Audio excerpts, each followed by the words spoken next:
Welcome to omega India TV news. నేను లీడర్ను, నేను చెప్పేది వినాలి, నేను చెప్పింది చేయాలి, లేకుంటే నువ్వెంత నీ బతుకెంత, నిన్ను ఇక్కడే చెట్టుకి కట్టేసి కొడతా అంటూ డ్యూటీ టైంలో తాగి వచ్చి ఇష్టం వచ్చినట్టు ప్రవర్తించి దుర్భాషలాడుతూ ఫోర్మెన్ రాముని అవమానించిన ఘటన ఆలస్యంగా వెలుగులోకి వచ్చింది.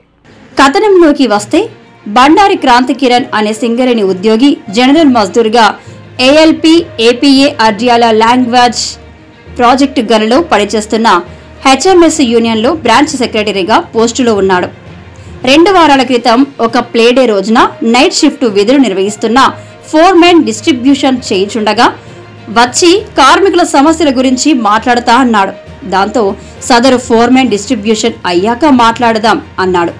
అయినా వినకుండా నేను లీడర్ని వచ్చాను, నాతో మాట్లాడకుండా డిస్ట్రిబ్యూషన్ ఏంటి అనడంతో ఆ ఫోర్మెన్ చెప్పు భయ్యా అన్నాడు. ఆ మాటతో ఏంటి బై, నేను లీడర్ను అంటే నన్ను భయ్యా అంటావు, నువ్వు ఏమన్నా నా బామ్మర్దివా అంటూ దుర్భాషలాడుతూ నిన్ను ఇక్కడే చెట్టు కట్టేసి బట్టలు ఉడదీసి కొడతా, నువ్వు ఎంత నీ బతికెంత అంటూ ఇష్టం వచ్చినట్టు చెప్పరాని మాటలు అనరాని మాటలతో ఫోర్మెన్ రాముని అవమానించారు.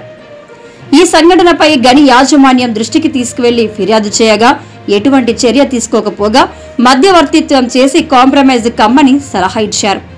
దీంతో తీవ్రమైన మనస్తాపానికి గురైన ఫోర్మెన్ రాము 19/5/2025 సోమవారం రోజు సాయంత్రం 7:30 Riyaz Ahmed general secretary HM గారిని హెచ్ఎంఎస్ని న్యాయం చేయాలని కోరారు.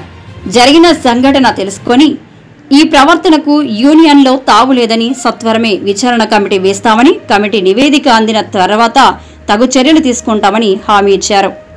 సబ్స్క్రైబ్ చేసుకోండి ఒమేగా ఇండియా టీవీ.